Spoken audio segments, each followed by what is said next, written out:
Hello everyone, welcome to my channel. तो अभी अब हम बात करते हैं हमारी MS1 और यूनिट 14 की नेक्स्ट डिजीज की। तो अभी जो नेक्स्ट डिजीज है वो है हमारा एपिस्पीडियस। ठीक है। तो इससे पहले जो प्रीवियस डिजीज थी उसमें हाइपरस्पीडियस के बारे में हमने पढ़ा था। तो अब हम जानेंगे एपिस्पीडियस कौन सी अबनॉर्मल प्रॉब्लम होती है मैन के अंदर। तो इन्होंने बताया, सबसे पहले डेफिनेशन में बताया है कि भी डेफिनेशन जो है, epispadias is a rare congenital defect in the location of opening of the urethra. तो इन्होंने बताया कि एपिस्पीडियस से एक कभी कभी होने वाली एक जन्मजात डिफेक्ट है, जो कि यूरेथ्रा की जो ओपनिंग होती है ना, यूरेथ्रा की जो ओपनिंग होती है उसकी लोकेशन में डिफेक्ट होता है। ठीक है। यूरेथ्रा क्या होती है? बाथरूम की नली जिसको बोलते हैं, मूत्र नली जो होती है उसकी जो लोकेशन होती है वो हमारी इसमें गलत हो जाती है और ये जन्मजात विकार पाया जाता है। तो इन दिस कंडीशन, और इस कंडीशन में क्या होता है, urethra does not develop into full tube. तो जो यूरेथ्रा होती है वो अच्छी तरीके से विकास उसका नहीं हो पाता है, मूत्र नली का विकास इसमें नहीं होता है। और the urine exit the body from the wrong place. और जो यूरिन होता है वो हमारी बॉडी के गलत प्लेस से जो है आता है, एग्जिट होता है, बाहर होता है। जिस वे से आना चाहिए, जिस प्लेस से आना चाहिए उस प्लेस से नहीं आता है। तो डायग्राम में हम देखेंगे इसके अंदर कि भाई ये जो है ये हमारा राइट प्लेस है यूरिन के आने का। ठीक है। तो इससे जो यूरिन आ रहा है ये हमारा नॉर्मल पार्ट है, क्योंकि जो यूरेथ्रा होती है वो इस तरीके से पूरे ऑर्गन के अंदर से आती है। और यहाँ देख सकते हैं कि भी यहाँ आकर के हमारी जो यूरेथ्रा है ये यहाँ पर आकर के बंद हो गई है। ठीक है। और इसमें क्या हुआ, ये दूसरी तरफ मुड़ गई है, यानी कि उस तरफ चली गई है, जबकि ये ऐसे आनी चाहिए थी। ठीक है। तो ये क्या हुआ, इसमें ये जन्मजात डिफेक्ट होने की वजह से क्या हुआ, यूरिन जो है वो एग्जिट होगा तो वो दूसरे प्लेस से एग्जिट होगा।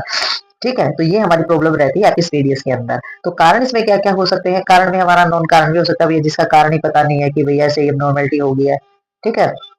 और दूसरा इन्होंने बताया है कि जो प्यूबिक बोन होती है डज नॉट डेवलप। तो जो प्यूबिक बोन होती है, ये तो आपने फर्स्ट ईयर में जो रिप्रोडक्टिव सिस्टम पढ़ा है उसमें पता कर ही लिया होगा कि भी प्यूबिक बोन हमारी कौन सी होती है, जो आगे का हिस्सा होता है जेनेटिक पार्ट में, आगे की जो बोन होती है वो हमारी प्यूबिक होती है। तो उसका डेवलप जब अच्छे से नहीं होता है, प्रॉपर डेवलप उसका नहीं होता है, या बर्थ डिफेक्ट, जन्मजात भी ये डिफेक्ट जो है ये हो सकता है।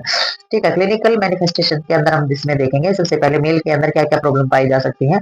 जो इसमें जो पेनिस होता है वो छोटा हो सकता है, चौड़ा हो सकता है पेनिस से, और अबनॉर्मल कर्व उसका हो सकता है, यानी कि जो झुकाव इस तरीके का जो होता है वो अबनॉर्मलिटी उसके अंदर आ सकती है। ठीक है। और यूरेथ्रा ओपन जो होती है वो top of side in the penis of the insert the tip. तो इसमें क्या हो जाता है कि जो हमारी यूरेथ्रा की जो ओपनिंग होती है वो यहाँ से ना होकर के टॉप यानी कि ऊपर की साइड से हो जाती है, जबकि टिप पे होनी चाहिए, टिप पे होनी चाहिए, टॉप पे हो जाती है। ठीक है। और जो यूरिन का जो फ्लो होता है वो बैक फ्लो हो जाता है, किडनी की तरफ यूरिन वापस जाना स्टार्ट हो जाता है, क्योंकि जब नीचे निकलने की जगह नहीं मिलेगी और यहाँ पर क्लोज होगी तो उसमें क्या करेगा, यूरिन जो है वापस किडनी की तरफ जाना स्टार्ट हो जाएगा।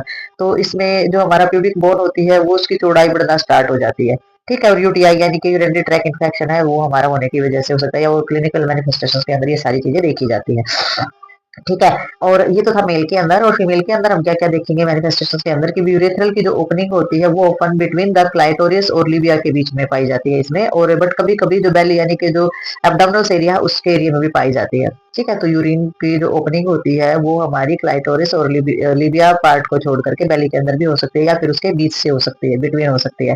ठीक है। यूरिनरी इनकॉन्टिनेंस हो जाता है फीमेल्स के अंदर, यानी कि यूरिन का संयम, यूरिन पे संयम ही नहीं रहेगा, अपने आप यूरिन निकल जाएगा और पता भी नहीं चलेगा। ठीक है। और यूरिन का बैक फ्लो जो है ये चेक करना है कि भी यूरिन जो किडनी की तरफ वापस तो नहीं जा रहा है। ठीक है। यूटीआई जो हमारा यूरिनरी ट्रैक इन्फेक्शन होता है इसके बारे में। और अबनॉर्मल क्लाइटोरिस और लिबिया जो है वो कंडीशन देखनी है फीमेल्स के अंदर। और प्यूबिक बोन जो है वो ज्यादा चौड़ी हो जाती है, तो चौड़ी हो गई है तो वो भी हमें देखनी है। तो क्लिनिकल मैनिफेस्टेशन के अंदर ये मैन के अंदर सारी चीजें देखी जाती है और फीमेल के अंदर सारी चीजें देखी जाती है। ठीक है। तो डायग्नोस्टिक एवोल्यूशन के अंदर हम देखेंगे जो सारी की सारी चीजें होती है मेल और फीमेल में थोड़ा सा डिफरेंट होता है, क्योंकि ऑर्गन्स में अगर डिफरेंट है तो थोड़ा सा डिफरेंट ही मिलेगा, क्योंकि इसमें यूरेथ्रा लंबी होती है और जो फीमेल्स होती है उसके अंदर यूरेथ्रा बहुत छोटी होती है। ठीक है। तो ये हम आगे देखेंगे कि डायग्नोस्टिक एवोल्यूशंस में क्या क्या करना है आपने। सबसे पहले हिस्ट्री कलेक्शन लेंगे।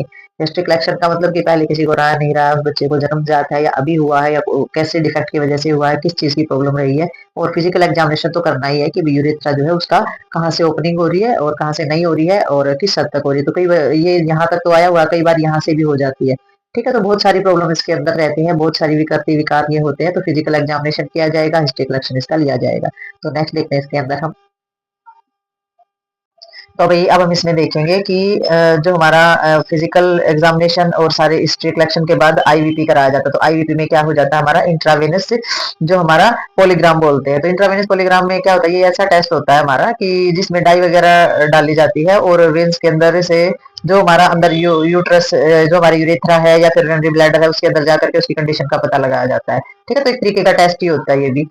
तो इसमें एमआरआई होता है, सीटी होता है, तो पता ही है, और एक्सरे और केयूबी यानी कि किडनी, यूरेथ्रा और ब्लैडर का जो एक्सरे कराया जाता है वो कराना है, अल्ट्रासाउंड कराना है यूरिनरी सिस्टम और जेनेटिक सारे पार्ट का। ठीक है, तो इसमें हमारी मैनेजमेंट आ जाती है। तो मैनेजमेंट के अंदर क्या क्या करेंगे, surgical repair of the epispadias is recommended. तो वही जो जितनी भी रिक्वायरमेंट है, जो रेकमेंड किया गया है एपिस्पेडियस के लिए, वो सारी की सारी सर्जरी रिपेयरिंग की जो चीजें होती है उसके लिए सर्जिकल चीजें अपनाई जाएंगी। लीकेज ऑफ यूरिन यानी कि इनकॉन्टेनेंस अगर प्रॉब्लम है तो उसके लिए रिपेयर करे सेम टाइम हुएवर ए सेकंड सर्जरी में भी नीडेड। तो लीकेज जो होती है, इनकॉन्टेनेंस की जो प्रॉब्लम होती है, उसे तुरंत उसी समय ठीक किया जा सकता है। मतलब कि उसी समय उसको ठीक किया जा सकता है। अगर आपको यूरिन पर संयम नहीं होता, इस तरीके की कोई बीमारी है तो, और हो सकता है इसके लिए कोई दूसरी सर्जरी भी की जाए, जरूरत के हिसाब से वो भी की जा सकती है। ठीक है, तो सर्जिकल मैनेजमेंट ही है ये हमारी एक तरीके से, जो रिपेयरिंग के लिए सर्जरी का इस्तेमाल होता है। यानी कि एपिस्पेडिस को ठीक करने के लिए भी सर्जरी की आवश्यकता, और इनकॉन्टिनेंस में भी दूसरी सर्जरी भी की जा सकती है कंट्रोल करने के लिए। नर्सिंग मैनेजमेंट के अंदर इन्होंने बताया है कि नर्सिंग डायग्नोस देखेंगे सबसे पहले, incontinence of urea related to abnormal opening of urethra. तो यूरेथ्रा की अबनॉर्मल ओपनिंग से रिलेटेड जो हमारा यूरिन के अंदर इनकॉन्टिनेंस प्रॉब्लम हो गई, यानी कि यूरिन के अंदर संयम नहीं होता है, ये डायग्नोस करना है नर्स ने। ठीक है, दूसरा इनफेक्टिव जो हमारा सेक्सुअल पैटर्न है वो भी यूरेथ्रा की ओपनिंग की वजह से, या फिर सरफेस पेनिस का जो सरफेस एरिया है, जो कर्व है वो ठीक से नहीं है, तो उसकी वजह से सेक्सुअल पैटर्न में क्या दिक्कत आ रही है, अप्रभावित हो रहा है हमारा या प्रभावित हो रहा है उससे, वो सारी की सारी चीजें भी आपने चेक करनी है। और सर्जरी से रिलेटेड अगर किसी प्रकार की बेचैनी है पेशेंट के अंदर, वो भी आप चेक करेंगे। और जो नॉलेज डिफिशिएंट नॉलेज है रिलेटेड टू डिजीज प्रोसेस, बीमारी के प्रोसेस के से रिलेटेड अगर किसी भी तरीके की अज्ञानता है, डर है, तो उसके बारे में भी आप देखेंगे, पेशेंट को पूछेंगे, उससे क्वेश्चन करेंगे, उसको सपोर्ट करेंगे इमोशनली। तो risk for UTI and related to reflux of urine backward. तो आपने जो यूरिनरी ट्रैक इन्फेक्शन से रिलेटेड, या फिर जो यूरिन का जो बैकवर्ड यानी कि बैक फ्लो होता है, रिफ्लेक्शन होता है, बैक ऊपर की तरफ किडनी की तरफ यूरिन जो चला जाता है, वो कंडीशन भी आपने देखनी है। और यूरिनरी ट्रैक इन्फेक्शन से रिलेटेड जो खतरे होते हैं उनको भी देखना है। तो ये सारी की सारी नर्सिंग डायग्नोज के अंदर हमारी चीजें आ जाती हैं।